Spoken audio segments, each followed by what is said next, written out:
Hi friends, welcome back to my new blog. কেমন আছো সবাই? আশা করি সবাই অনেক ভালো আছো, সুস্থ আছো, আর আমিও আছি মোটামুটি। তো চলো, চলে আসলাম আবারও নতুন একটা ব্লগ নিয়ে। আশা করি পুরো ব্লগটা তোমরা দেখবে। সকাল সকাল সব কাজ গুছিয়ে আমি কিন্তু পাট শাক নিয়ে বসে গেছি পাট শাক বাছতে। সকালে বড়মশাই বাজারে গেছিলো, তো এই পাট শাকগুলো নিয়ে এসেছে। আর সঙ্গে কিন্তু আর একটা জিনিসও এনেছে, যেটা আমার ভীষণ প্রিয়। বড় বড় পুঁটি মাছ নিয়ে এসছে। মানে কয়েক বছর পরে কিন্তু আমি এত বড় পুঁটি মাছ দেখছি। আমাদের এইখানে দেখা যায় না, মানে আমার বাপের বাড়ির ওইখানে বিল আছে, তো ওইখানে এইসব মাছ দেখা যায়। আর আমি এখন যেখানে থাকি সেখানে ছোট ছোট মাছ দেখি, এত বড় পুঁটি মাছ দেখি না। তো অনেক দিন বাদে দেখে আমি কিন্তু একদম খুশি হয়ে গেছি। দেখো কি সুন্দর, তাই না? তো যাই হোক ফ্রেন্ডস, আমি চলে এসেছি রান্নাঘরে, আর সকালের জন্য কিন্তু রান্না করে নিয়েছি। তো দেখো, সকালের জন্য রান্না করেছি আমি আলু সিদ্ধ, পাট শাক সিদ্ধ আর ভাত। জানি না এগুলো কেউ খায় কি না। আমরা কিন্তু পাট শাক সিদ্ধ খেয়েছি আগে খুদের ভাতের সঙ্গে। মা রান্না করতো, খুদের ভাতের মধ্যে পাট শাক দিয়ে রান্না করতো, আর সঙ্গে পুঁটি মাছ ভাজা। দারুণ লাগতো কিন্তু খেতে। তো অনেক দিন বাদে আমার ইচ্ছে হলো যে আজকে একটু সিদ্ধ ভাত খাই, মানে পাট শাক সিদ্ধ দিয়ে কেমন লাগে, তো তার জন্যই করেছি। তো দেখো, সকালে খাওয়া দাওয়ার পর আমি চান করে আসলাম। চান করে পুজো দিয়ে তারপরে কিন্তু রান্না করব দুপুরের জন্য। যেহেতু আজকে শ্যাম্পু করেছি, তাই কিন্তু আমি সকাল সকাল চানটা করে নিলাম। আর শ্যাম্পু করলে সেদিন একটু সকাল সকালই চান করি, কারণ বেলা হয়ে গেলে আমার একদমই শ্যাম্পু করতে ভালো লাগে না, তো তার জন্য। যাই হোক, এখন আমি ঠাকুরের বাসন নিয়ে বসে গেছি। দেখো, অনেকগুলো ঠাকুরের বাসন কিন্তু। আর আমার কিন্তু ঠাকুরের বাসন মাজতে অনেকটাই সময় লেগে যায়, তার কারণ বাসনও অনেকটা। আর আমি ঘষে ঘষে যতক্ষণ না পর্যন্ত সাদা করতে পারি ততক্ষণ পর্যন্ত মাজতেই থাকি, তো তার জন্য একটু বেশি সময় লেগে যায়। তো দেখো, ফাইনালি আমি কিন্তু পুজো দিয়ে দিয়েছি।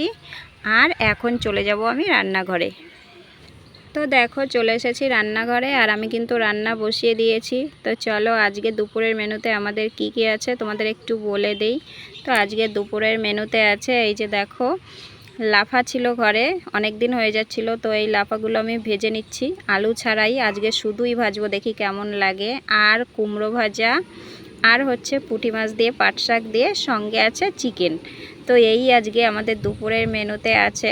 তো কার কার এই রান্নাগুলো পছন্দ তোমাদের একটু কমেন্টে জানিও।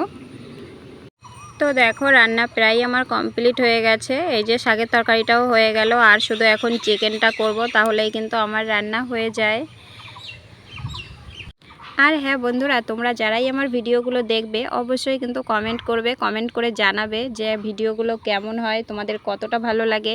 যদি ভালো হয় তাহলে তো ভালো, আর যদি ভালো না হয় তাহলে আমি চেষ্টা করব আরও ভালো করার। তা যাই হোক, দেখো আমার রান্না কিন্তু ফাইনালি কমপ্লিট হয়ে গেল, আর এখন আমরা খাওয়া দাওয়া করব। তো দুপুরের খেতে বসে গেছি, অনেকটাই বেলা হয়ে গেছে, তো চলো আগে খাওয়া দাওয়া করে নিই। তো দেখো, দুপুরে খাওয়া দাওয়ার পর সবাই ঘুমাচ্ছে, আর আমি কিন্তু এখনও ঘুমাইনি। তার কারণ আমার ভিডিও এডিট করার ছিল, মানে একটা ভিডিও পোস্ট করব লং ভিডিও, তো সেটা এডিট করছিলাম, তার জন্য ঘুমাইনি। আর এদিকে দেখো, আমার বড়মশাই কিন্তু বলেছে তুমি ঘুমাও, ঘুমাও না ঘুমাও, আমাকে কিন্তু ঘুম পাড়িয়ে দিতে হবে। তাই এই যে চুল টেনে দিচ্ছি, চুল টেনে দিলেই ঘুমিয়ে পড়বে।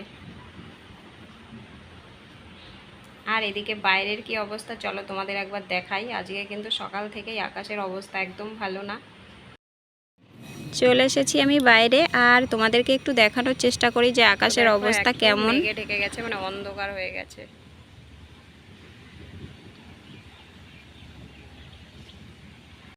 তো ফ্রেন্ডস, ফাইনালি কিন্তু সন্ধ্যা হয়ে গেল, আর সবাইকে গুড ইভিনিং, শুভ সন্ধ্যা। আর আমাকে দেখে বুঝতেই পারছো, আমি কিন্তু এতক্ষণ রিলস বানাচ্ছিলাম।